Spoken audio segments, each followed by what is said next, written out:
Hola, buenos días. Vamos a dar inicio a la plenaria. Bonjour, bienvenue à la séance plénière numéro 3. Cette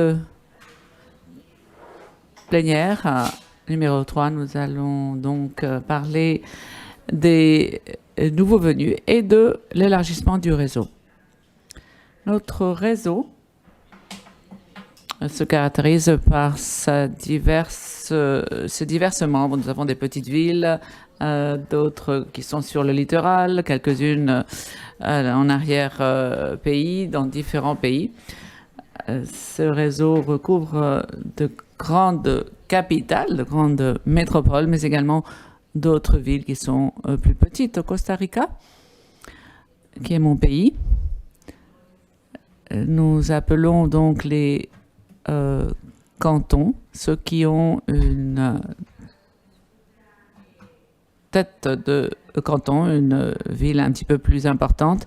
Il s'agit donc de souhaiter la bienvenue aux nouveaux venus et leur passer la parole. Donc, pendant cette matinée, nous allons souhaiter la bienvenue qui est à l'Inde qui vient de nous rejoindre. Nous avons donc nous aurons une présentation de la part de l'Inde, de Kochi et d'autres villes qui ont un peu plus d'expérience. Lors de cette séance plénière, ce que nous prétendons, c'est de jeter des ponts entre l'inspiration et l'expérience. Il y a un nombre important d'expériences enrichissantes que nous avons pu écouter hier. Et ceci sert à informer les nouveaux venus pour que ces nouveaux venus puissent travailler sur la base de l'accessibilité, la visibilité, les métriques strictes qui sont notre guide, et également la solidarité entre générations qui est de mise lors de toutes ces démarches. Je souhaite par la suite souhaiter la bienvenue à Madame Madavaram. Kochi est la première ville de l'Inde qui nous rejoint. Bienvenue à notre réseau.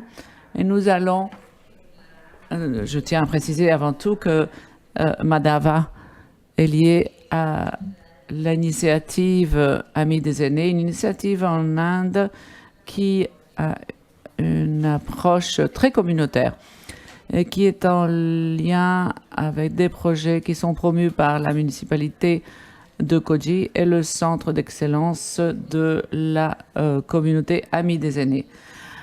Cette ville a développé des programmes basés sur les 8 domaines des réseaux des villes Amis des aînés, ainsi que dans les autres domaines que nous abordons. Bienvenue, monsieur, madama, bienvenue, madama, vous avez la parole.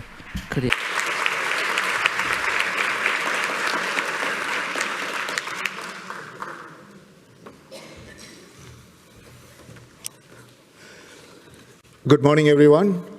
Bonjour à toutes et à tous. C'est un énorme plaisir de vous voir aujourd'hui. Je représente ce que nous appelons la reine de la mer d'Arabie, la ville de Kochi.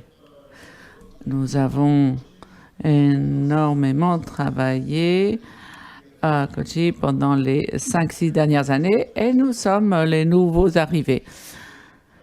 Et je vais vous passer une vidéo de Madame la maire de Kochi. Cette vidéo est assez brève et après, je vous parlerai de ce que nous avons fait.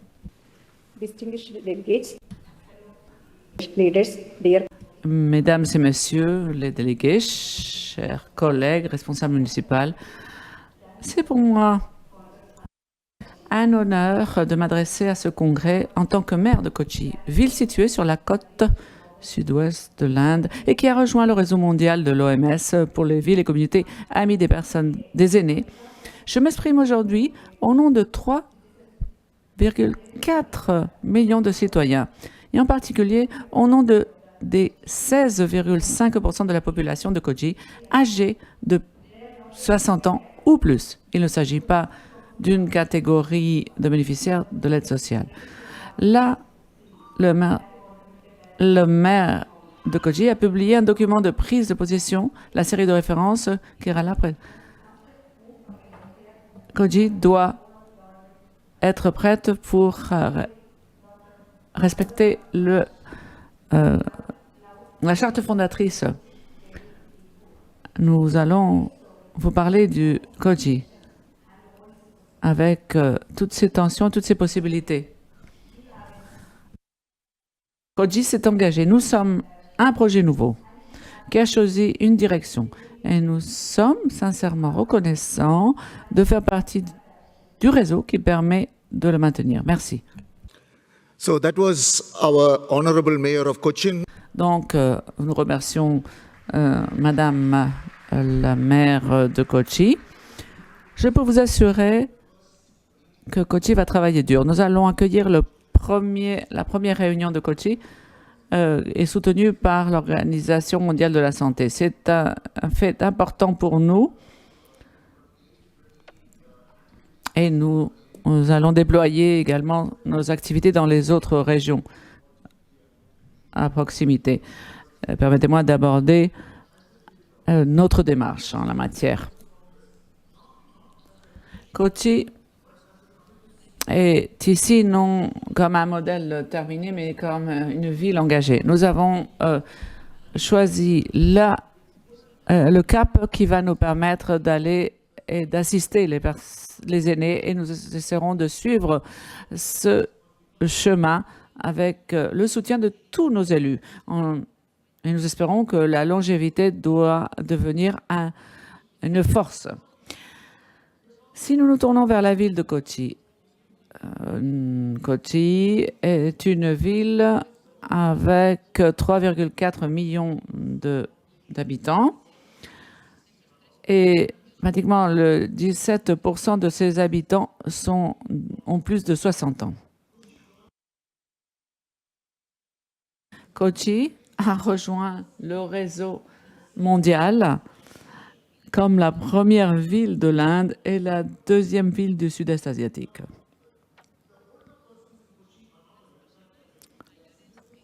Les aînés à Kochi ne sont pas une catégorie, ils ne sont pas bénéficiaires de services sociaux, ce sont une partie active, partie prenante de notre ville. Quand nous nous penchons sur la structure, que pouvons-nous dire de la réalité? Nous ne sommes pas ici pour vous présenter une démarche finie, aboutie. Nous sommes une ville qui traverse en ce moment-là énormément de tensions et qui se heurte à de nombreux défis que nous partageons sans doute avec vous. Nous avons une commune, une ville avec des milliers de personnes âgées qui ont besoin de beaucoup de services, des pensions, des logements, et nous ne pouvons pas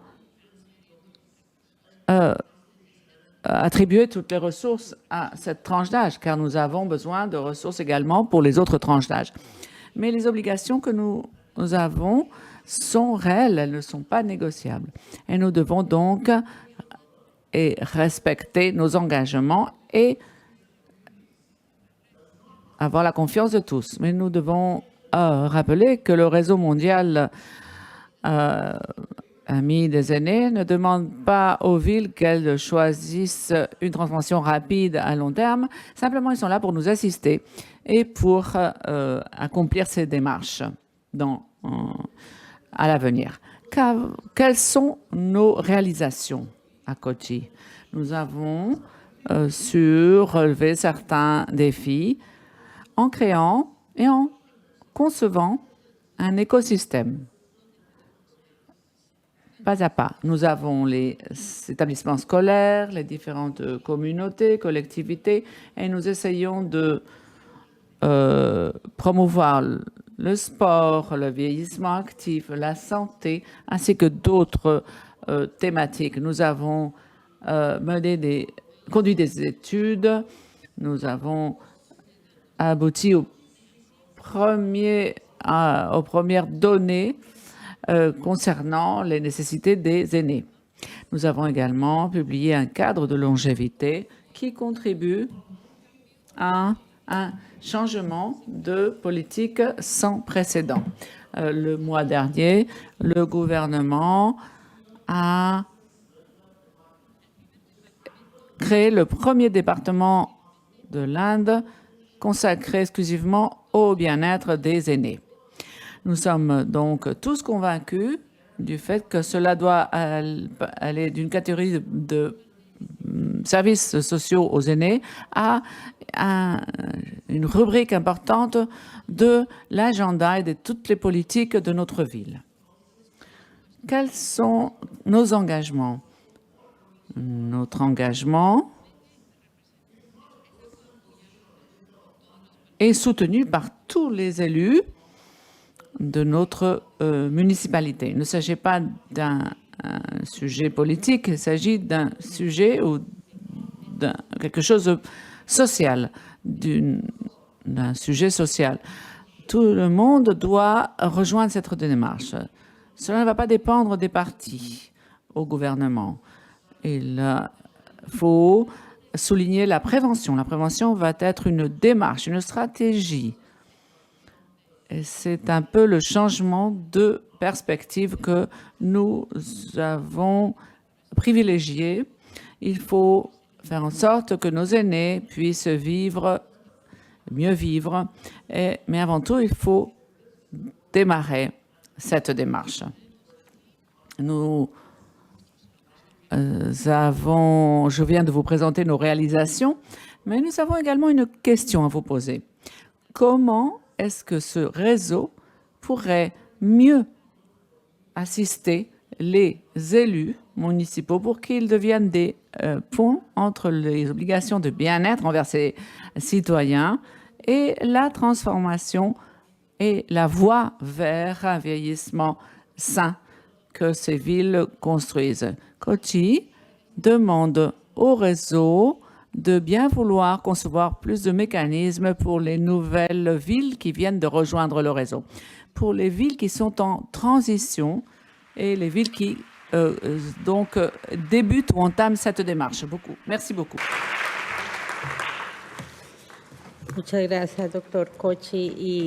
Merci beaucoup, Monsieur Kochi, Monsieur Kyoto. Ahora voy a presentar a la doctora Elena Barrio. Je tiens à vous présenter Madame Elena Barrio. Bon, elle travaille ici avec le réseau de Euskadi. Elle est coordinatrice du programme depuis 2012. Elle est chercheuse et elle a établi le diagnostic de la ville de Saint-Sébastien. Et donc, nous allons lui passer la parole. Elle a abordé les conditions de vie des personnes, des aînés à Euskadi, la participation active dans le réseau. Elle est licence en sociologie, en gérontologie sociale et elle a des études en santé et assistance sociale. Bienvenue.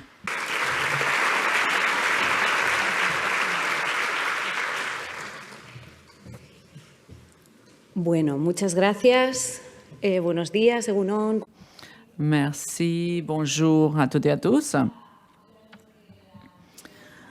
Par la suite, je vais vous parler du réseau basque Euskadi Larungoia. D'abord, je vais brièvement vous expliquer ce que signifie Larungoia. Lors d'un atelier le lundi, on vous a expliqué un petit peu, ça veut dire ami, et ça signifie ami. Donc, et je vais vous décrire brièvement notre parcours et ce que nous sommes en train de faire. Comment pourrions-nous définir ce qu'est Larungoia? s'agit d'un mouvement, d'un réseau qui rassemble 90 communes sur tout le territoire. Euskadi est une région de plus de 2 millions de personnes, dont 24% sont des personnes de plus de 65 ans. Euskadi est un pays qui s'articule sur la base de 3 régions. Guipúzcoa, où nous sommes actuellement. La capitale, c'est Saint-Sébastien Donostia, le vert. Vizcaya, Bilbao, la capitale. Et en violet, Alava, dont la capitale est Vitoria. Il s'agit d'un territoire de plus de 250 communes. Le réseau en rassemble 90, mais plus de 80% des personnes âgées habitent dans ces communes. Mais il nous reste encore un long chemin pour faire en sorte que toutes les communes participent au réseau. En tant qu'objectif, voici donc nos objectifs. Il s'agit d'un projet du département de bien-être jeunesse et démographie du gouvernement basque et nous collaborons avec la Fondation Matia.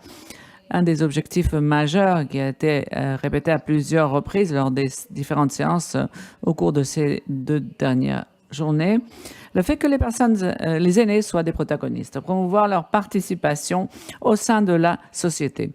C'est indispensable pour que les villes amies des aînés puissent travailler. Nous travaillons,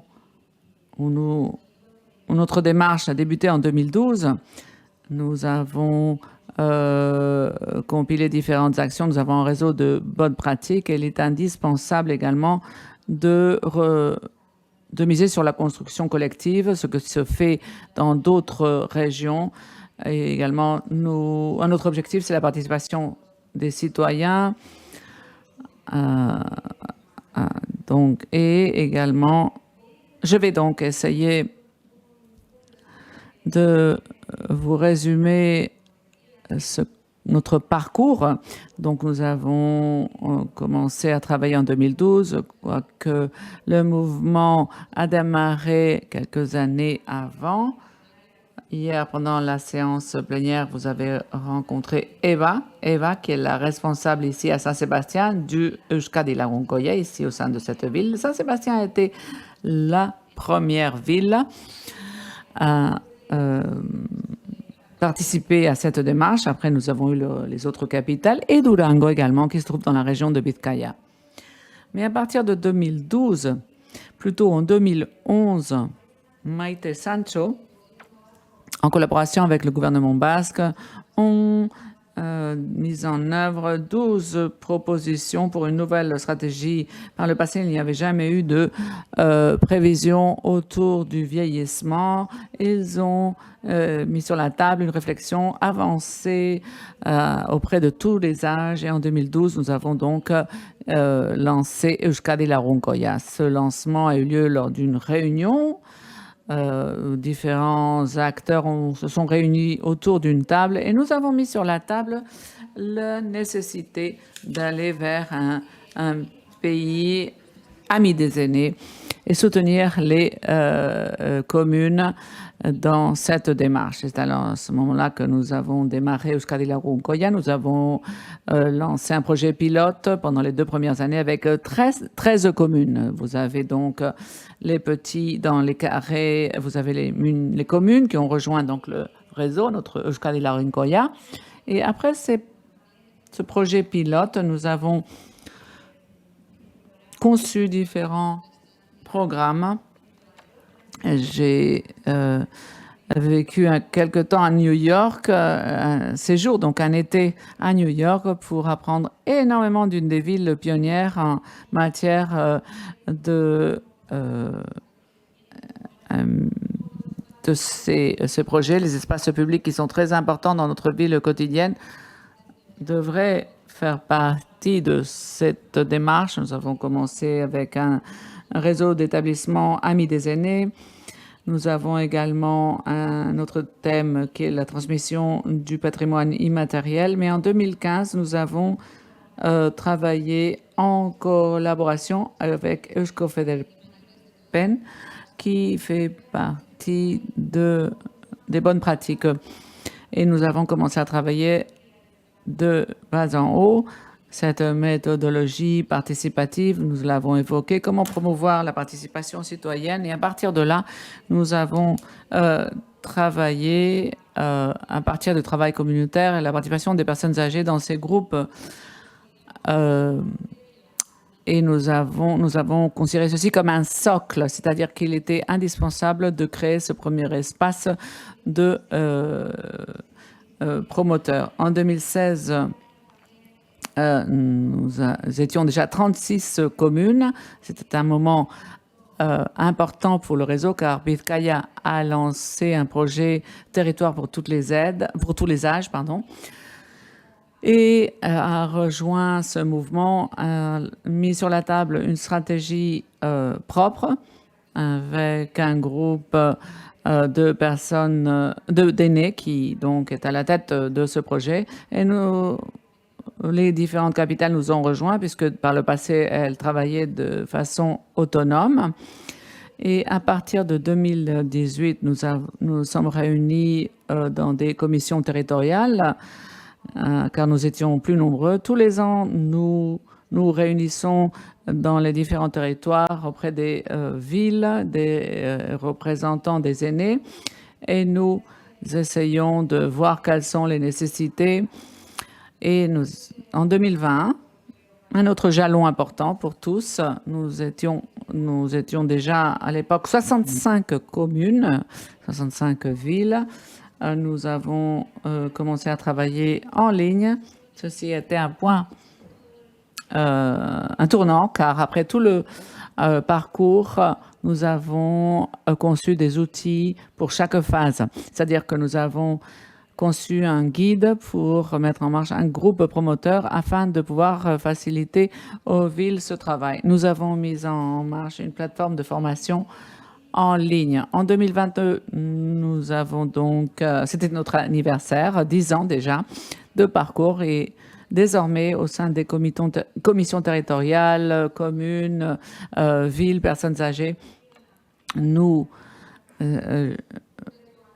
choisissons un défi annuel.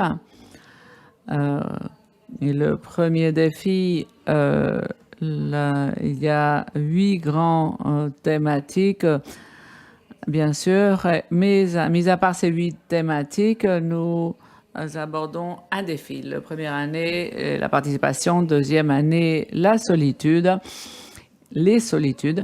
Et en 2026, hier, nous avons été reconnus en tant que réseau affilié à l'Organisation mondiale de la santé.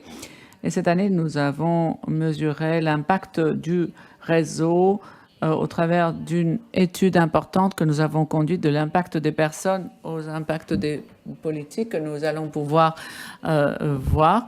Et également, en tant qu'approche ou démarche, nous avons Euskadi Lagunkoia Berria. Berria, ça signifie nouveau en basque.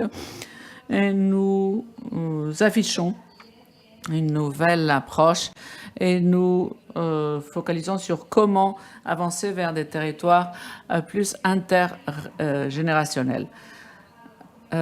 Voici un peu notre mode de travail au niveau local, ce travail en réseau. Nous avons donc les groupes que nous appelons le groupe promoteur des citoyens au niveau des villes. Avant de nous rejoindre, donc une ville va d'abord signer un document, tous les élus se mettent d'accord pour rejoindre le mouvement, ce réseau. Et donc ainsi, je crois que c'est en fin de compte le leadership des citoyens qui va donc s'engager.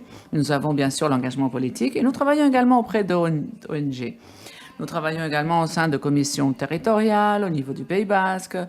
Et je voulais simplement évoquer quelques défis et enseignements. Pour nous, le défi citoyen, le leadership citoyen est indispensable, et également l'augmentation de la diversité.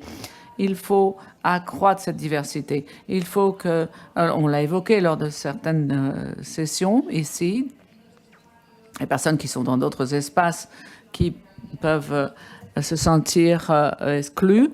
La gouvernance collaborative est claire. Un défi important est la transversalité. C'est pas toujours évident. Dans certaines villes, ce n'est pas facile. Et nous travaillons également sur la base d'une méthodologie flexible.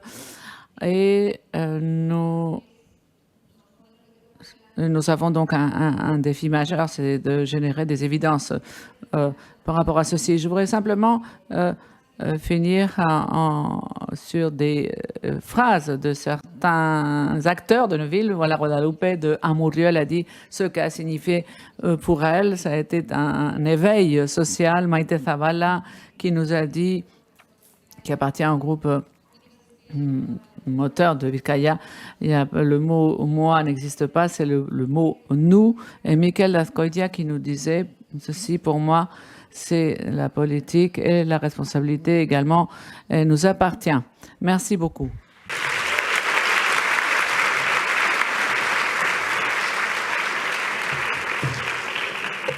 Muchas gracias, doctora. Merci beaucoup. Maintenant, nous allons présenter une compatriote, María de Los Ángeles Rivera. María de Los Ángeles, elle est médecin, chirurgienne, expérience en médecine communautaire. Elle est actuellement la maire adjointe de la municipalité de Santa Ana. Elle a une expérience en médecine familiale et communautaire. Elle appartient au comité directif de médecins de Costa Rica. Elle a participé à des congrès internationaux. Elle nous présente une gestion publique importante et à partir de la municipalité, elle a développé énormément de questions stratégiques comme le vieillissement sain. Ils ont une approche, une démarche très communautaire de participation sociale. Je vous passe la parole.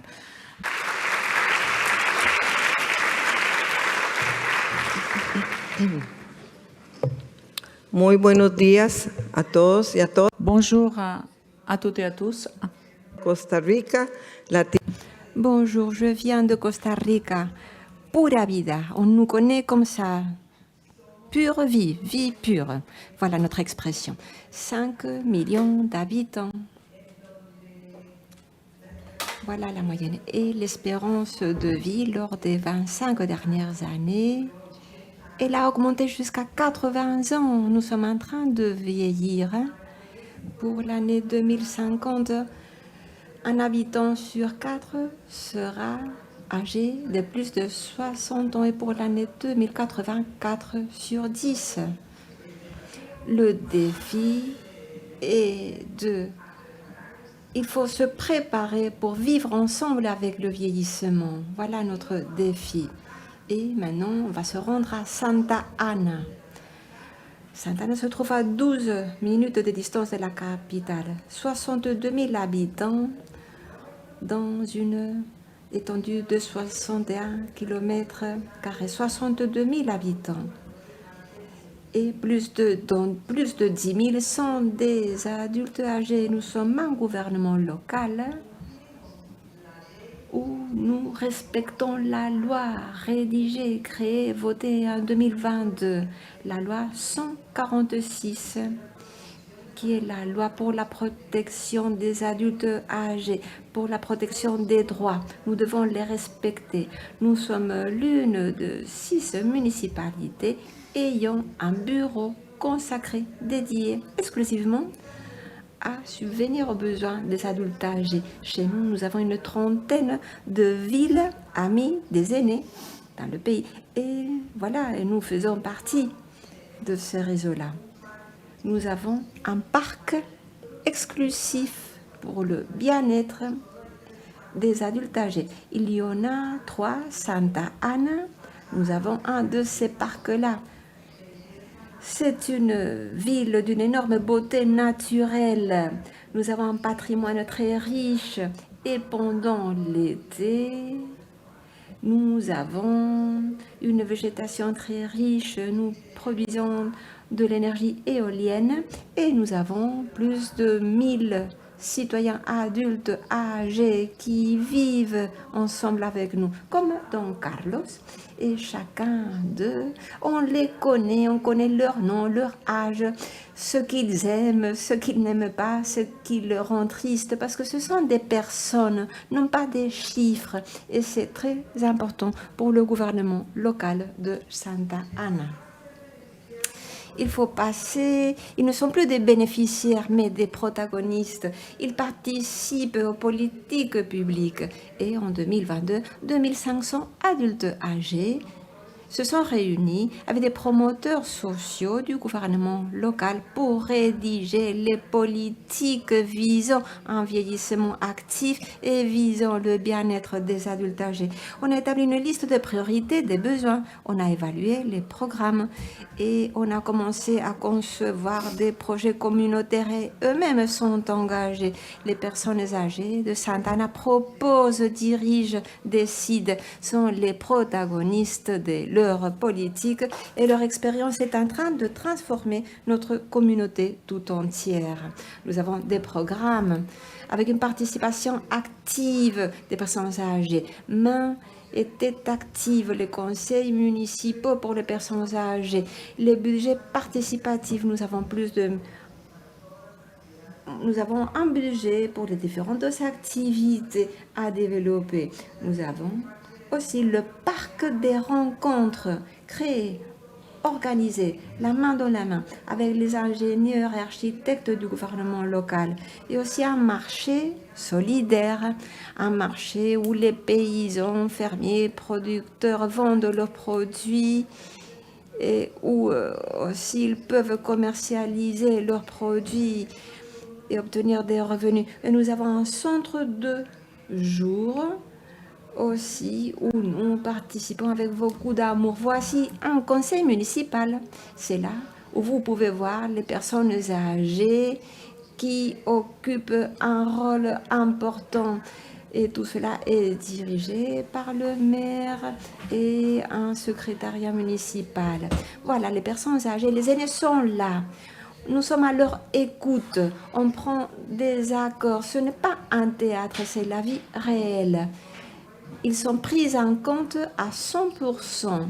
On veut être à l'écoute de leurs besoins. Ce sont des personnes âgées qui se réunissent le 1er octobre. La journée mondiale des adultes âgés est une journée très spéciale à Santa Ana. Nous organisons beaucoup d'activités et en particulier, le mois d'octobre est un mois consacré à organiser des activités artistiques visant les personnes adultes âgées. Nous avons entre 800 et 1000 adultes âgés qui participent aux différents projets. Ils sont là depuis la conception de ces différentes activités. Alors, Santa Ana est unique. Pourquoi? Parce que nous avons un réseau intégré par 1000 adultes âgés. Les programmes de main et tête active qui sont des formations d'éducation récréative. Aussi tout cela autour de la communauté. Nous avons aussi le conseil des personnes âgées, le centre de jour où ils peuvent se réunir. Nous avons aussi un comité de sport pour les personnes aînées, pour qu'ils puissent faire du sport chacun en fonction de leurs possibilités physiques. Nous avons un budget participatif de 1,3 million. Nous avons le parc, le marché.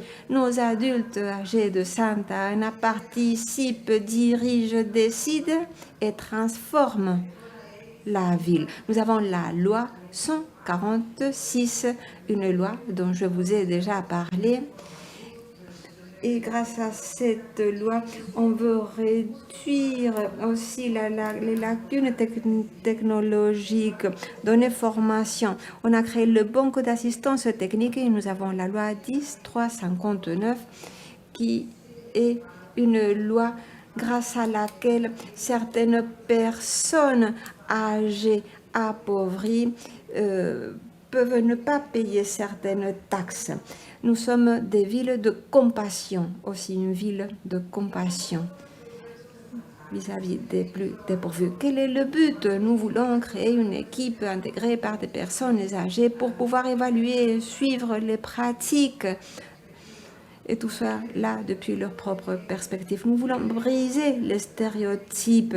Nous voulons avoir des dirigeants âgés, générer un réseau de monteurs intégrés par des personnes qui puissent transmettre leur savoir et des familles engagées. On veut que les familles puissent comprendre quelles sont les bonnes pratiques pour vieillir en santé, pour que nous tous puissions assumer nos responsabilités du point de vue des soins. 2 livres, Santa Ana, Le canton vibrant.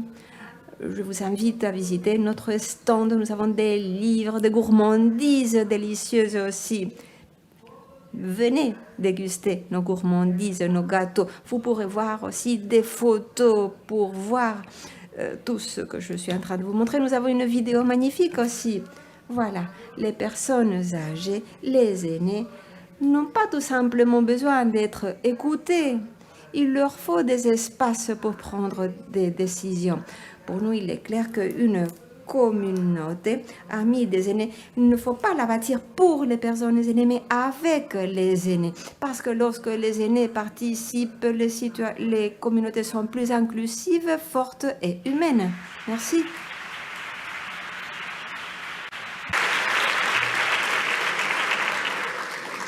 Gracias, doctora, por eso.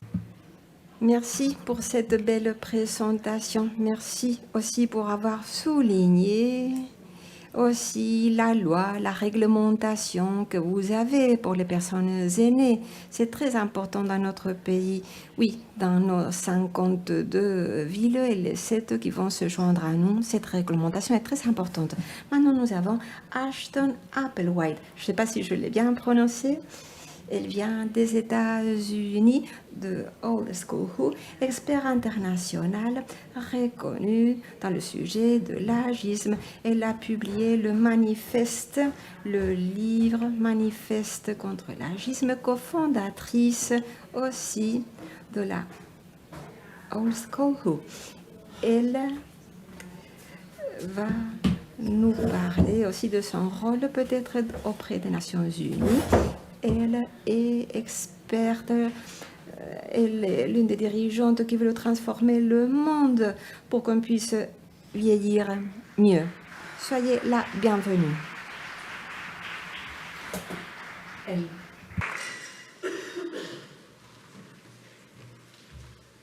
Thank you and good morning, everyone. Bonjour. Alors, le plus grand honneur de ma carrière a été d'être désigné l'un des membres de ces 50-là qui a été évoqué. On a reconnu mon travail au moment de sensibiliser contre l'agisme et cela va la main dans la main, c'est-à-dire, et tout cela est essentiel pour la mission de nous tous. L'OMS parle de comment nous pensons, comment, l'agisme se trouve partout dans nos sociétés. Et voilà, et c'est quelque chose qui, depuis notre naissance, nous devrions y penser. L'agisme l'imprègne tout, il est partout. Comme je vous ai déjà dit, voilà pourquoi nous devons penser pourquoi sommes-nous en train de lutter contre ce processus. L'agisme est intégré dans la totalité des systèmes. Lorsque, par exemple, on va passer à une interview de travail pour postuler un poste, ou lorsque, par exemple, dans la publicité, lorsque on fait une publicité, c'est sûr que l'agisme, il est là aussi. L'agisme, dans l'économie globale, on perd des sommes immenses d'argent suite comme conséquence de l'agisme. Les conséquences sont immense, il est partout, c'est mauvais pour notre santé, ça raccourcit notre vie. Voilà pourquoi l'OMS a lancé une campagne globale en 2021 afin de lutter contre l'agisme. Cette campagne globale est parallèle à l'initiative des villes amies des aînés. Voilà. Et elle reconnaît l'agisme comme une cause fondamentale de nombreux problèmes qu'elle s'efforce de résoudre. Mais il y a beaucoup de barrières. Barrières, par exemple, en termes d'accès au transport. Il y a des stéréotypes négatifs, de politiques discriminatoires. Tout cela veut dire qu'il nous faut des changements structurels. Il faut changer notre environnement. Il faut changer à beaucoup de niveaux différents. Il faut bien concevoir, même les villes bien conçues peuvent avoir des barrières. Alors il faut aussi changer les attitudes concernant l'âge et les personnes âgées et les aînés. Seulement comme ça, les politiques pourront être plus inclusives. L'inclusive doit être visible pour engager la participation, pour que les villes soient des vraies villes aimées des aînés. Les changements physiques et sociaux pourront se renforcer. On sait que la composante la plus importante pour bien vieillir passe par avoir un bon réseau social. Et voilà pourquoi l'OMS considère que les villes amies des aînés sont des villes où des personnes de tout âge peuvent pouvoir vivre bien, se sentir accueillies. L'agisme, il faut le traiter pour provoquer des changements positifs et possibles. C'est vrai que parfois, lorsque je suis au milieu de la rue, parfois je me dis, mais pourquoi il y a des choses qui sont trop écrites, trop petites. Oui, il faut changer les choses, rendre les villes plus accessibles. Même les athlètes ont besoin de s'asseoir parfois dans la rue. Voilà, la conception universelle est bonne pour nous tous. Comme Alex Kalaché, ma collègue, que peut-être vous connaissez ici, si c'est bon pour tous les âges, si c'est bon pour les personnes aînées, c'est bon pour tous. C'est sûr qu'il est important de savoir comment nous évoluons dans la vie. Que se passe-t-il quand nous aidons à comprendre que nous tous sommes en train d'agir depuis notre naissance? Que se passe-t-il quand on est d'avoir que les personnes avec des discapacités peuvent avoir n'importe quel âge? Et c'est sûr qu'à un moment donné ou à un autre, nous tous pouvons avoir un accident et subir une petite discapacité. Et l'objectif de nos villes amies est de nous aider à vivre mieux d'une manière explicite, consciente. Et aussi, il faut lutter contre la stigmatisation. Nous devons lutter en faveur de l'inclusion qui doit s'appliquer à tout le niveau. Des personnes de différents âges et capacités doivent pouvoir vivre ensemble, paisiblement. Il faut de la paix au niveau aussi des infrastructures. Beaucoup de personnes ont des expériences qui peuvent nourrir l'intergénérationnalité que nous voulons obtenir. Et chez nous, à l'OMS, voilà ce que nous voulons, parce que c'est bon pour le bien-être de tous et de toutes. Il y a beaucoup d'avantages, et non seulement pour les personnes aînées. Encore une fois, nous sommes en train de changer la vision des choses qui reposent sur nous et eux. Les aînés et ceux qui ne sont pas les personnes vieilles ou pas vieilles. Non, il faut encourager la solidarité. Encore une fois, il faut traiter les problèmes à tous les niveaux différents. Nous avons l'intelligence artificielle, l'instabilité géopolitique, le changement climatique. Alors voilà, il faut de manière consciente et explicite lutter contre l'agisme. Je le répétais, de manière consciente et explicite, oui, parce que l'agisme est partout, accepté même, et parfois on ne lutte pas contre. Et voilà pourquoi il nous faut des stratégies claires. Alors, il faut continuer, persévérer. Une stratégie est celle de créer une solidarité intergénérationnelle, mais aussi faire du plaidoyer. Et les mouvements globaux sont là, déjà en train de se former. Lors des dernières années, il y a de plus en plus d'initiatives dirigées contre l'agisme.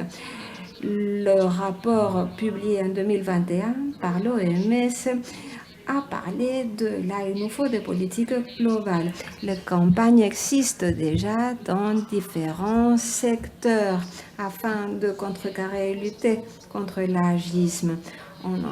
Et il faut travailler la main dans la main avec les ONG et la société civile. Visitez notre site web. Il contient beaucoup d'exemples intéressants. En Australie, par exemple, le 9 octobre de l'année dernière, la première campagne a été lancée au niveau mondial contre l'agisme.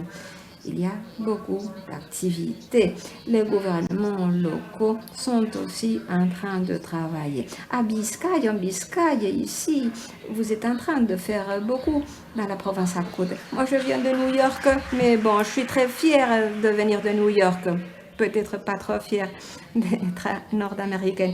Et c'est vrai que nous sommes en train de lutter contre l'agisme à New York. Nous voulons que les médias haussent la voix, que les gens utilisent les réseaux sociaux contre l'agisme, contre les stéréotypes. Et bien sûr, nous voulons que l'agisme soit visible afin de pouvoir le contrecarrer et lutter contre l'agisme publiquement. Il y a beaucoup de choses qui sont en train de se passer dans le monde anglophone, c'est vrai, mais il y a aussi beaucoup d'autres langues, beaucoup d'autres voix que nous ne pouvons pas encore entendre, qui n'ont pas de voix.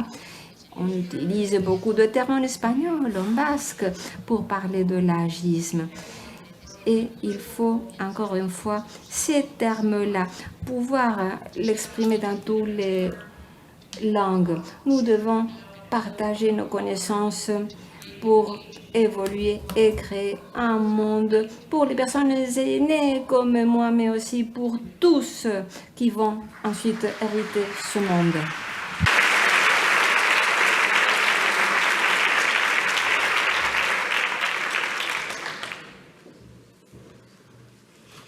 Muchas gracias, doctora. Merci, Madame Applewhite. Et maintenant, nous avons Émilie Kiyota. Émilie vient de l'Université de Singapour. Soyez la bienvenue. Elle est professeure associée à l'Université de Singapour, Université nationale de Singapour. Et j'ai lu quelque chose, c'est qu'elle est architecte. Elle est architecte et aussi médecin. Alors, elle combine la gérontologie environnementale, par exemple, dans son approche. Expert au rapport entre l'environnement physique et le vieillissement. Elle a une vingtaine d'années d'expérience dans la conception d'environnement pour les personnes âgées. Elle est docteur en architecture, comme je vous ai déjà dit, et aussi docteur en thérapie horticole. Soyez la bienvenue.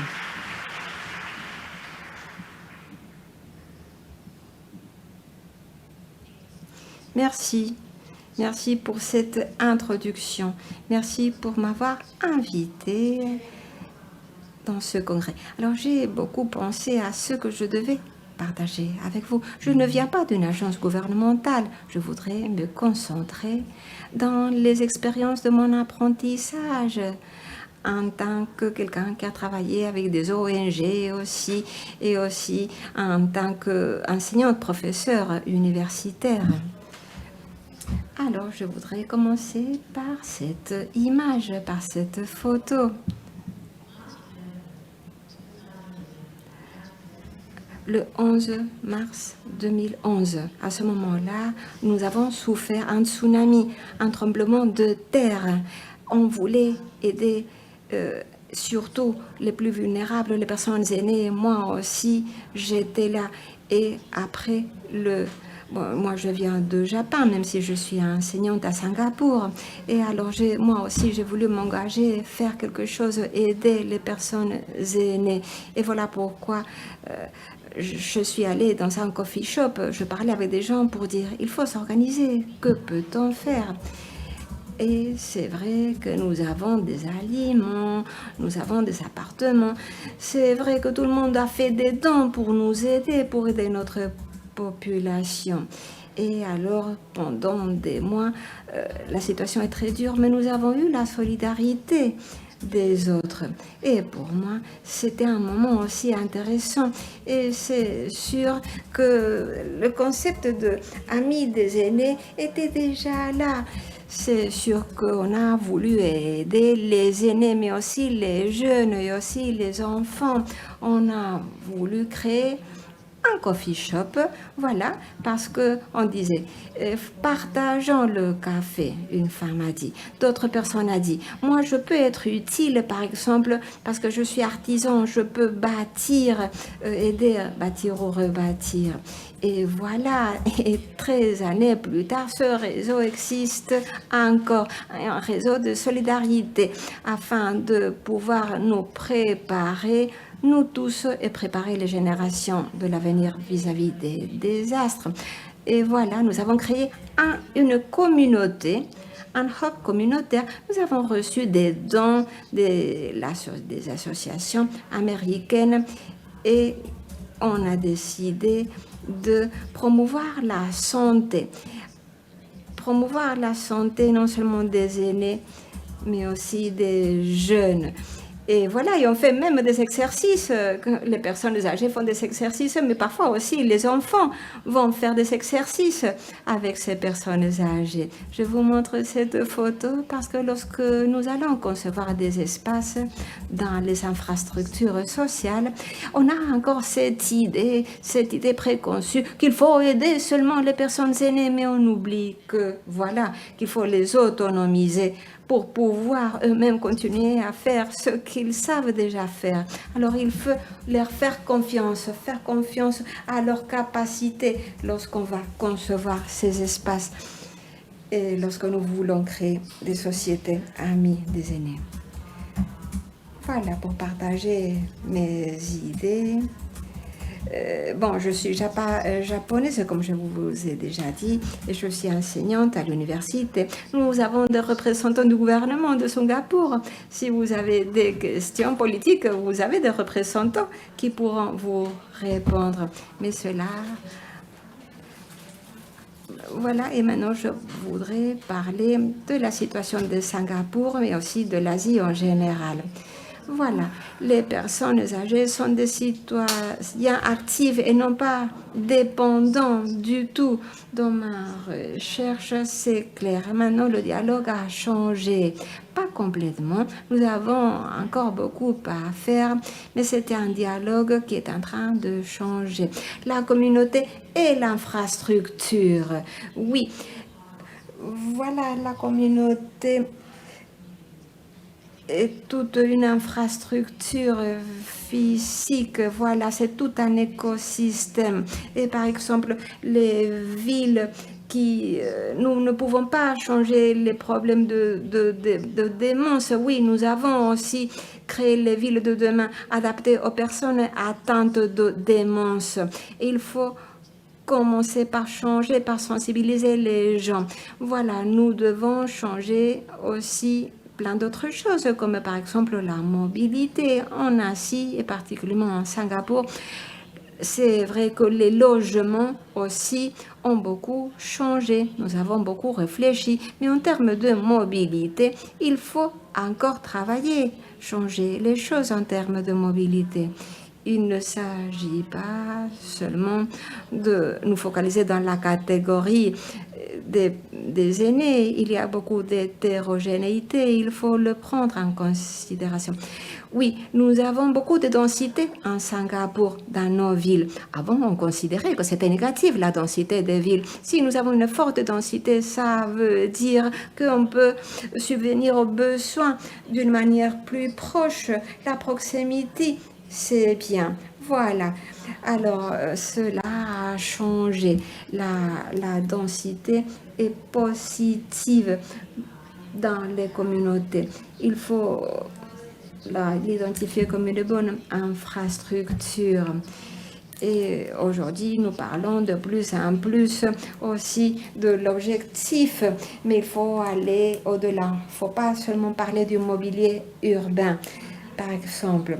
Et c'est sûr qu'il y a aussi des infrastructures sociales inattendues. Je ne sais pas si vous connaissez le Japon. C'est sûr que partout, il y a des boutiques où N'importe qui peut y aller pour, par exemple, demander information, mais on peut aussi s'acheter un sandwich ou un jus à boire. Et ce sont des lieux qui sont en train de donner des services aussi pour les personnes âgées qui y vont pour pouvoir acheter quelque chose à manger. Alors c'est inattendu, n'est-ce pas? C'est une infrastructure sociale inattendue. Mais pourquoi pas?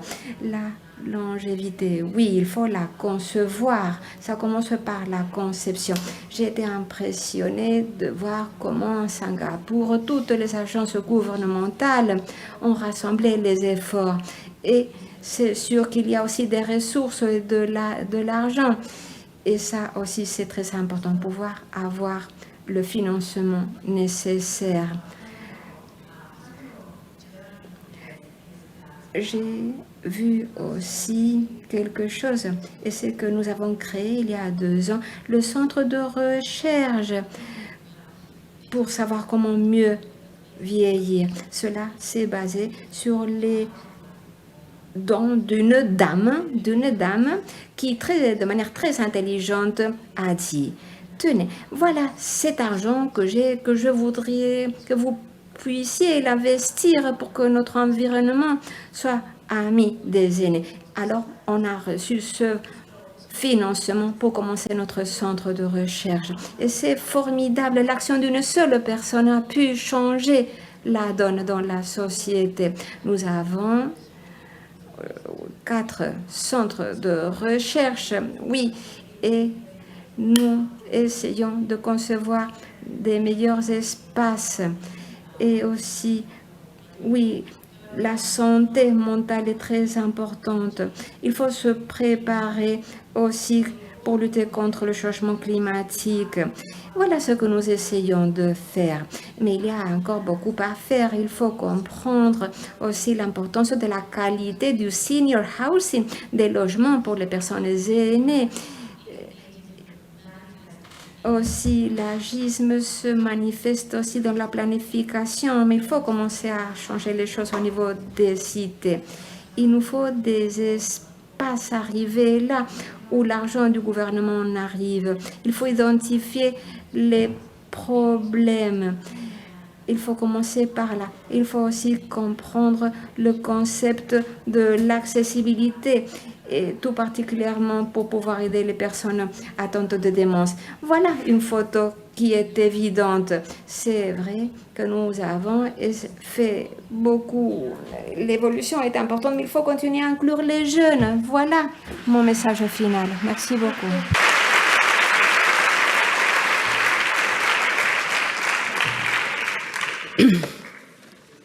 Muchas gracias, doctora. Merci beaucoup. J'ai l'honneur de vous présenter Alexander Kalaché, le docteur Kalaché, comme nous le connaissons. Il s'agit d'un référent, donc ambassadeur de ce congrès.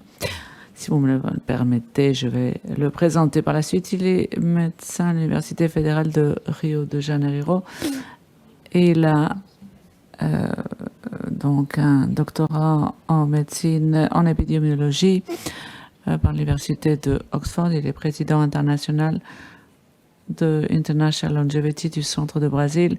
Il est un référent mondial de vieillissement actif et politique publique. Il a été directeur du programme mondial de vieillissement de l'OMS pendant plus de 10 ans. Il a été à la tête de ce programme et il a présenté également un texte sur le vieillissement à l'Assemblée nationale en 2002.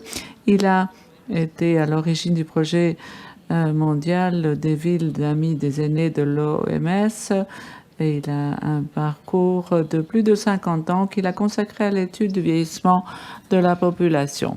Donc nous sommes honorés de sa présence. C'est un plaisir de vous présenter.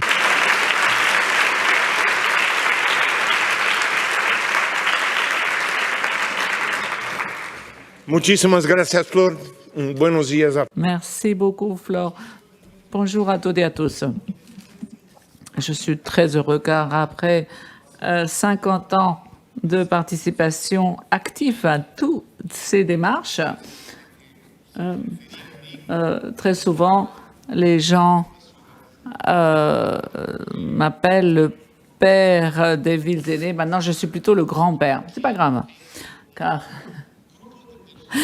je suis entourée d'un groupe de personnes qui sont des amis, de vieux amis déjà, et qui m'ont accompagné tout au long de ma vie professionnelle. Lorsque j'ai commencé à travailler dans ce domaine, je l'ai fait avec un grand élan et entièrement convaincu du fait que ce siècle allait être le siècle de vieillissement. Peu de personnes me croyaient à l'époque, mais voilà, nous sommes ici, tout en sachant que le 21e siècle se caractérisera par deux aspects démographiques cruciaux. D'une part, le vieillissement et d'autre, l'aménagement urbain.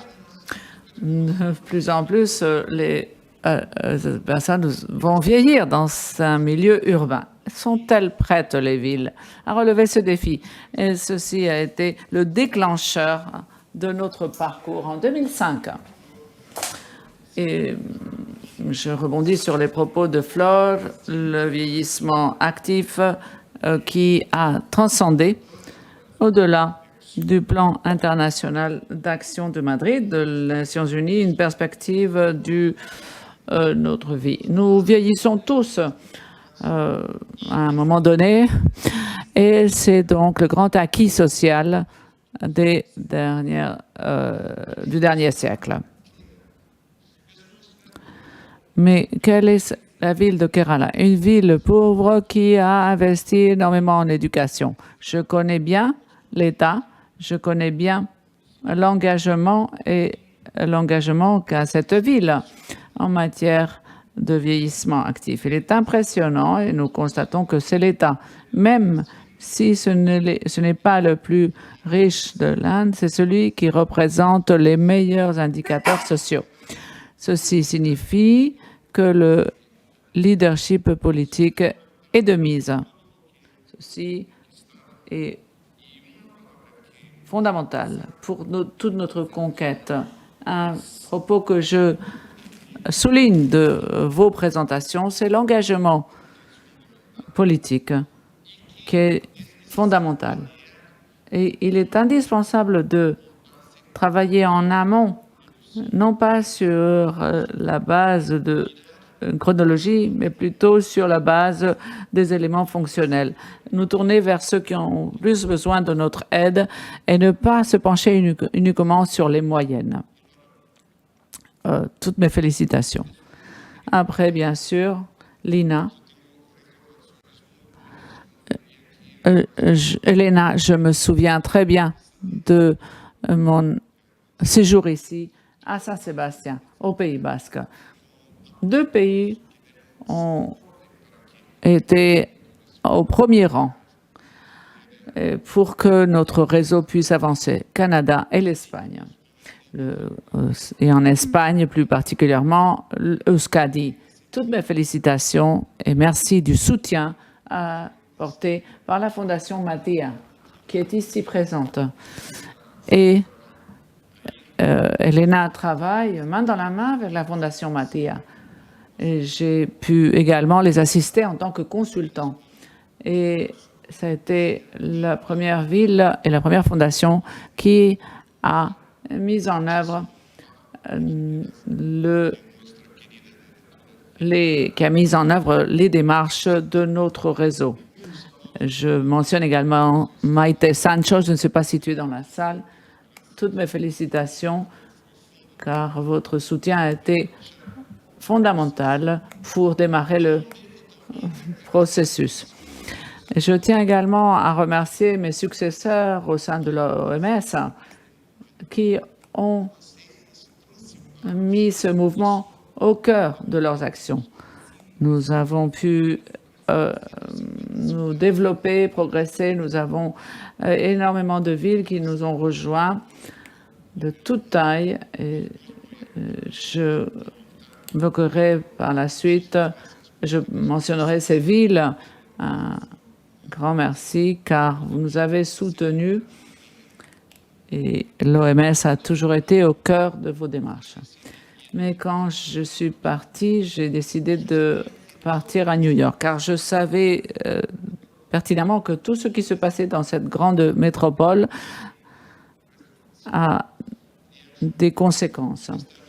Et à Ashton, à cette époque-là, je ne vous connaissais pas encore, mais je connaissais déjà ce que vous faisiez. Et je suis restée à l'Académie de médecine de New York, mais j'ai travaillé très près de Maire Bloomberg. J'ai travaillé sur la base de 2 piliers fondamentaux pour les villes amies des aînés, c'est d'avoir une rigueur académique et d'avoir le soutien politique. Mais cela n'est pas suffisant. Nous avons vu de nombreux exemples de Kerala, du Pays basque, la participation. Et nous avons besoin de rigueur scientifique, nous avons besoin des universités, du pouvoir public, nous avons besoin de la société civile. Il n'est pas possible de travailler sans ces soutiens, car souvent nous le faisons sans ressources. Et très souvent, cela est possible simplement grâce au engagement des personnes. Et c'est grâce à ces personnes que nos démarches deviennent une réalisation. Il faut écouter la voix de nos aînés. C'est ainsi que nous avons commencé. Nous avons démarré avec 34 villes autour d'une même méthodologie afin de publier le guide de l'OMS des villes amies des aînés. Moi, je suis partie à la retraite. Je suis retraitée depuis 25 ans. Je n'ai jamais travaillé autant depuis parce que c'est important.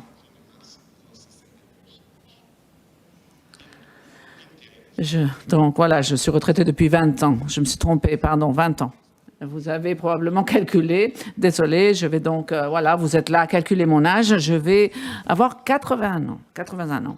Donc la participation active est de mise. Il faut absolument avoir des projets. Allez de l'avant. Et je vous demande de bien écouter cette phrase d'Antonio Machado, un des grands poètes de ce pays. Le chemin se fait en marchant.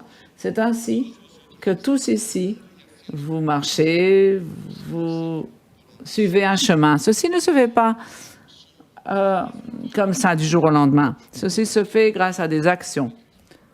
Et ce qui est important, c'est ce que nous construisons. Sans attendre à être mentionné à l'avenir. La grande majorité d'entre vous, même ceux qui ne seront pas cités et mentionnés de par leurs actions, vous allez collaborer, vous avez planté des graines. Nous passons maintenant au Costa Rica, un pays qui, avec peu de ressources, ont focalisé sur l'éducation, l'information. Nous avons aujourd'hui un pays qui est beaucoup plus pauvre, bien sûr, que le géant américain, mais qui a des indicateurs de santé qui sont bien meilleurs qu'aux États-Unis. La santé est au premier plan. Un pays comme les États-Unis, qui ont certes une grande participation au sein du réseau de l'OMS, mais regardez ce qui se passe à l'heure actuelle aux États-Unis. Il y a 50 ans, ils avaient l'une des espérances de vie les plus hautes. Mais aujourd'hui, au ranking international, se trouve au poste 46 et dépense d'environ $6 000 per capita en santé. Mais on laissait de côté en marche des millions de personnes, non seulement des Américains, mais également des migrants qui sont laissés pour compte. Et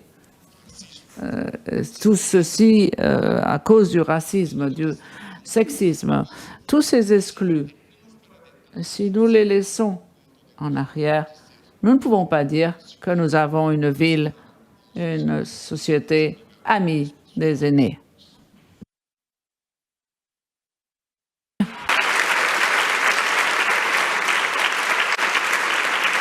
Amy, enhorabuena. Amy, toutes mes félicitations. J'ai connu Singapour avant de quitter l'OMS. Je sais qu'en Asie, le Japon a l'espérance de vie la plus haute de tout le monde. Singapour avait donc des aînés qui nettoyaient les toilettes, qui dirigeaient la circulation sous un soleil de justice. Et tout ce que nous voyons aujourd'hui se fait grâce à la Fondation. Et je suis très heureux, grâce à la Fondation de Singapour. Le Japon également est connu de par la solitude de ses aînés. Et si nous n'arrivons pas à en venir à bout avec la solitude, nous ne pourrons pas dire que nous soignons nos aînés. Ce sont des milliers de personnes qui décèdent, nos aînés qui décèdent. Et ce sont les voisins qui, interpellés par l'odeur, vont pouvoir savoir que cette personne est décédée. Il faut absolument en finir avec cette solitude. Et je clôt mes propos en remerciant Ashton. Vous êtes une référence.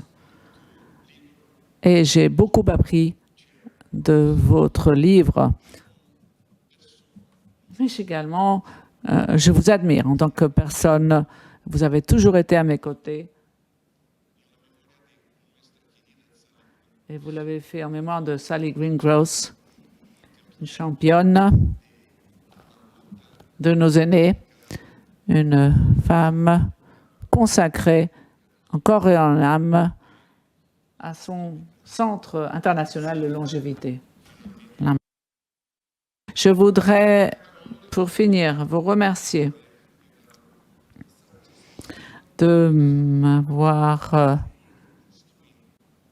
assuré votre engagement dans la construction d'un monde plus juste. Mais ce qui est vraiment fondamental, c'est que toutes les conquêtes du pays du Nord, avec très peu d'exceptions, et nous avons Costa Rica, nous avons Kerala, la première en Inde, nous avons d'autres en Amérique du Sud, mais l'action démographique se produira au Sud global.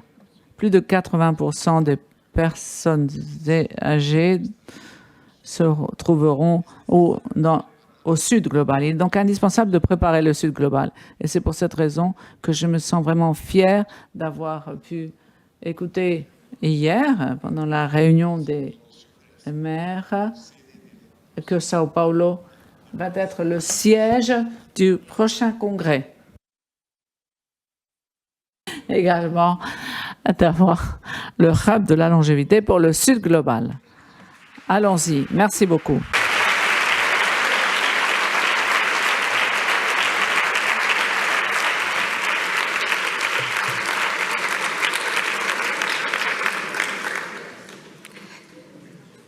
Bueno. Très bien. Des expériences très intéressantes et d'une énorme valeur. Et c'est sûr que, j'en suis sûre, oui, on va faire des choses formidables dans les différents pays. Et maintenant, le moment est venu pour pouvoir poser des questions. Je crois que nous avons 15 minutes. Vous recevrez un micro et vous pouvez poser vos questions aux conférenciers.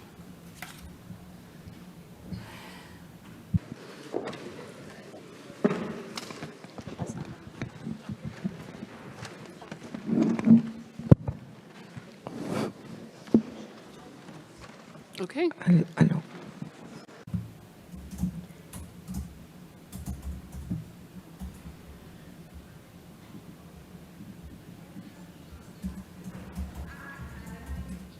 Allez-y.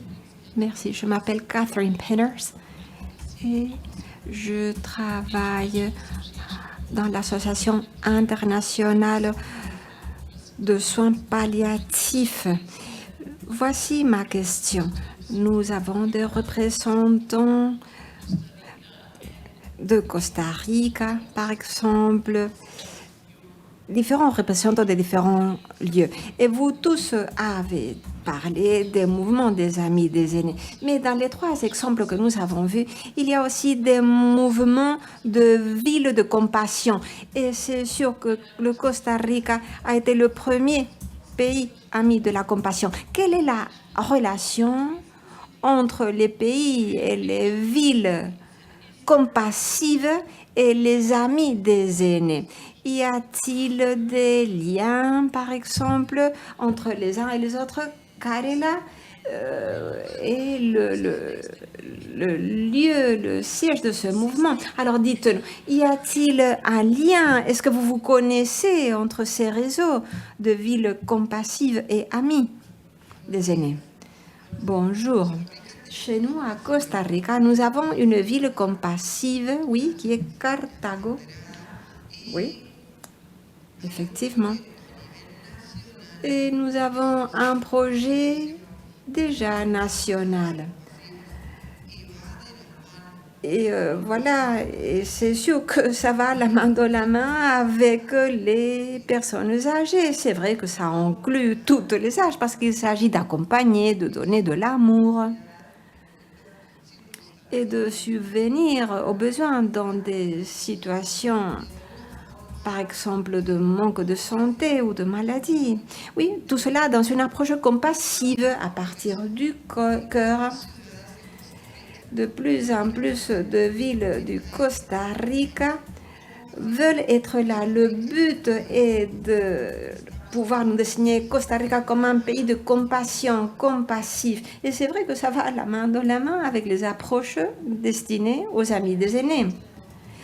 Johnny Manel de Londres, de l'Entity College de la ville de Londres. Voilà ma question. Certains des conférenciers, certains d'entre vous, vous avez parlé de qu'il faut offrir nos services aux personnes de tous âges, tous les âges différents. Et on a vu beaucoup d'exemples. Alors, je me pose la question de savoir les jeunes, que pensent-ils les jeunes concernant cette approche visant les personnes aînées? À quel âge encourageons-nous les jeunes à penser à comment vieillir mieux? À partir de quel âge, même s'ils ne sont pas vieux, à quel âge faut-il commencer à leur parler de ça, de comment vieillir mieux? C'est vrai qu'en India, par exemple, nous voulons garantir que cela commence à partir de l'enfance. Il y a des programmes qui vont aux racines et on veut mettre en contact les petits avec les personnes aînées, et tout cela est organisé par le département social. Alors les enfants tout petits, par exemple, vont visiter les personnes âgées dans les EHPAD, ils participent à des dialogues. Alors il s'agit d'organiser des expériences pour pouvoir apprendre les uns des autres enfants du yoga, par exemple, ensemble. Alors ce mix intergénérationnel est important et parfois nous avons des crèches qui sont même connectées avec les EHPAD. Alors dès le début, l'enfance, oui, doit être consciente de la présence des aînés. Chez nous au Pays Basque, je voudrais relier les deux questions parce que je crois qu'elles sont liées, interconnectées. Chez nous au Pays Basque, nous avons certaines communes qui sont membres du réseau de villes compassives. Et je crois que c'est très intéressant. Il y a aussi le mouvement de villes amies de l'enfance. Je crois que un élément important pour tous ces différents mouvements est de converger les uns vers les autres.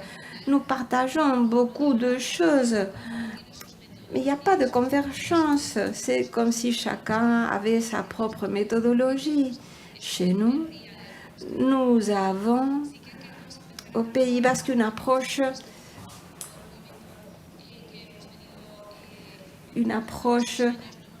qui passe par non seulement promouvoir la participation et l'engagement des personnes âgées. C'est vrai qu'il y a déjà des groupes intergénérationnels dans nos villes, dans nos communes. Mais nous devons tisser des efforts aussi avec le mouvement des villes émis de l'enfance, oui, parce que eux aussi sont en train de promouvoir la participation citoyenne de personnes de tous âges, d'autres âges, pour prendre des décisions. Oui, pour que tout le monde puisse participer à la gouvernance collaborative. C'est encore un défi. Je crois que tous ces différents mouvements de ville devraient tisser des liens, travailler ensemble. Nous travaillons aussi dans le domaine des soins. Et ici, au Guipuscoa, il y a un mouvement qui s'appelle les écosystèmes locaux des soins. Là, l'essentiel est cette offre de soins. Et nous tous, nous toutes, devons rassembler nos efforts et non pas être comme des champignons isolés, parce que il ne faut pas doubler les efforts. Il faut créer une méthodologie commune entre les différents réseaux. Et encore une fois, rassembler les différents mouvements et les différentes initiatives pour qu'elles soient plus fortes. Merci. Je crois qu'il faut éduquer. C'est un sujet d'éducation. Nous tous allons vieillir. Il faut le savoir dès le début. Chez nous, à Costa Rica, à Santa Ana, nous avons le centre de rêve d'or qui est à côté d'une école. Et tous les jours, les enfants et les adultes âgés sont en rapport. Ces enfants, ces petits-enfants donnent de la vie aux aînés et les aînés partagent avec eux leur expérience. Alors c'est un sujet d'éducation et il faut éduquer les enfants dès le début, à partir du plus jeune âge. Je voudrais attirer votre attention sur deux aspects parce que je vous connais bien et je sais que dans votre question, oui, il y a la question des soins palliatifs. Chez nous, au Brésil, on est en train de mener à bien une étude pilote dans les favelas. Voilà, les favelas, c'est un terme que nous tous connaissons. C'est un terme universel. Les favelas compassives, parce qu'il y a des milliers de personnes qui, à la fin de leur vie, n'ont pas un minimum de dignité. Et on ne peut pas vivre en paix en sachant qu'à 300 mètres depuis chez nous, il y a des gens, des personnes dans la plus grande favela du Brésil qui s'appelle Rocinha, qui se trouve à 800 mètres carrés de distance. Il faut payer le mètre carré le plus cher de la ville. C'est inconcevable. Alors, l'intergénérationnalité, oui. Les personnes âgées, il ne s'agit pas d'avoir les personnes âgées tout simplement en train d'exiger leur demande, non, pas du tout. Toujours, il faut souligner l'importance de mélanger les générations. Il faut écouter et entendre les voix des personnes aînées, mais en dialogue, dans un dialogue honnête et digne avec les autres générations. Moi, toujours, je répète le même mantra. Si tu veux bien vieillir, commence déjà à partir de maintenant. Le plus tôt, le mieux, mais il n'est non plus jamais trop tard. Oui, les jeunes, que pensent les jeunes? C'est une question géniale. L'agisme est un processus tout au long de la vie, bien sûr, et il faut contrecarrer la narrative qui existe aujourd'hui aux États-Unis. Il y a des gens qui disent que les aînés profitent de la société. Bah non, du point de vue éthique, social, économique, non, bien sûr, ce n'est pas juste. Il faut lutter contre des idées comme ça. Bah non.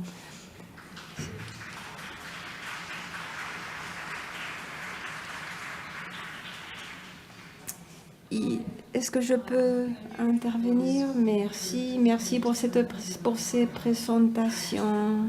C'est quelqu'un qui parle dans la salle. Oui, je suis là. Bonjour. Je viens de l'Autriche. Ce n'est pas une question, mais plutôt un commentaire. Je ne sais pas si vous allez pouvoir répondre. On a tous parlé qu'il faut écouter les aînés. Et voilà, moi j'ai fait ça. Depuis que je suis arrivée, j'ai voulu aussi parler aux gens qui étaient à l'extérieur, qui se manifestaient. Je les ai écoutés. Et eux, ils ont demandé de participer, mais on ne leur a permis. Oui, je crois que ça aurait été formidable de les accueillir ici, les personnes qui se manifestaient. Désolée, mais moi, j'avais besoin de dire ça, qu'il aurait fallu inviter les personnes qui se manifestaient dehors.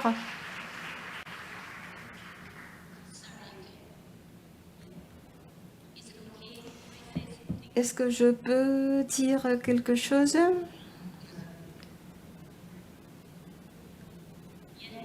Oui. Moi, je travaille dans des projets intergénérationnels, oui, depuis 46 ans. Et les jeunes m'ont rajeuni de jour en jour. Oui, travailler avec les jeunes nous rajeunit.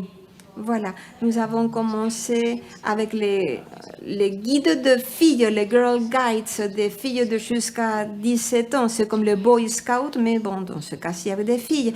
Et ensuite, nous avons commencé à réunir aussi les parents. Et c'est vrai que les parents me voyaient là un peu comme une dirigeante, une leader.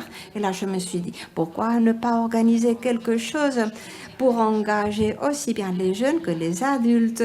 Et ici, lors de ces jours, je parlais de beaucoup des jeunes, des adultes, et je leur ai raconté mon exemple, ils vont le répliquer. Alors, nous avons, comme je vous disais, invité les parents à une réunion et on a demandé aux parents « Que voulez-vous que nous puissions faire en tant que projet intergénérationnel ?» Et les parents ont dit « Nous voulons apprendre à utiliser des ordinateurs. » Alors, nous avons invité les parents. Et comme vous savez, les jeunes sont des génies de l'informatique avec les ordinateurs.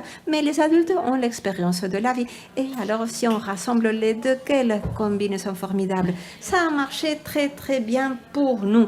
Même la presse, la radio a parlé de notre projet et on a dit qu'on était en train de donner une formation informatique. Même la BBC de Londres a parlé de ça. Ils sont venus chez nous en Irlande et ils ont fait une vidéo concernant les projets intergénérationnels. Il y a un film qui s'appelle The Human Component, la composante humaine. Et là, on voit les jeunes et les adultes. Ils interagissent. Les uns partagent les traditions et les autres apprennent les adultes à utiliser les ordinateurs. Alors c'est sûr que maintenant, moi, à mon âge, je me sens beaucoup plus jeune. C'est formidable. Il ne s'agit pas tout simplement d'autonomiser les aînés, hein. On autonomise aussi les jeunes. Alors voici mon message pour vous tous et pour vous toutes. Rassemblons-nous, unissons-nous les jeunes et les vieux. Ça peut passer par exemple, faire des cartes postales à Noël, par exemple. Et les adultes y aller là, par exemple, avec leur machine à coudre et montrer aux enfants à utiliser la machine à coudre. Et on partageait, par exemple, des activités. Et on a fait plein de choses à Noël. Alors, on peut utiliser, il y a maintes exemples possibles. Merci de m'avoir écouté. Bueno, muchas gracias por las intervenciones. Un grand merci de vos prises de parole. Nous allons bientôt finir, mais nous allons quand même passer la parole à une autre personne. Pilar Monreal de l'Université de Girona. Nous avons une démarche des villes amies des aînés. C'est une démarche inclusive. Et je tiens à préciser que dans le cadre de ce projet, nous avons inclus la chaire de soins palliatifs. C'est le réseau des villes aidantes. Nous l'appelons comme ça. Donc, je préfère ce terme de aider que celui de compassion, car c'était donc un terme qui avait été donc choisi il y a quelque temps. Mais je tiens à préciser que nous avons inclus parmi nos projets le fait de connaître la vie des ceux qui vont avoir 65 ans maintenant. C'est-à-dire qu'il y a des personnes qui vont donc de 50 à 65 ans pour leur demander. Nous avons conduit donc une enquête pour voir quel est leur avis par rapport aux actions entreprises pour les personnes, pour les aînés. Bon, simplement vous dire que des deux questions abordées vont être, c'est ce que nous sommes en train de faire à Girona. Merci beaucoup.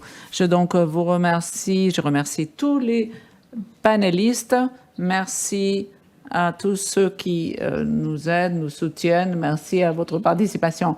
Je demande à mes compatriotes de Costa Rica qu'ils aillent donc à l'OMS pour recevoir le certificat de pays affilié. Merci.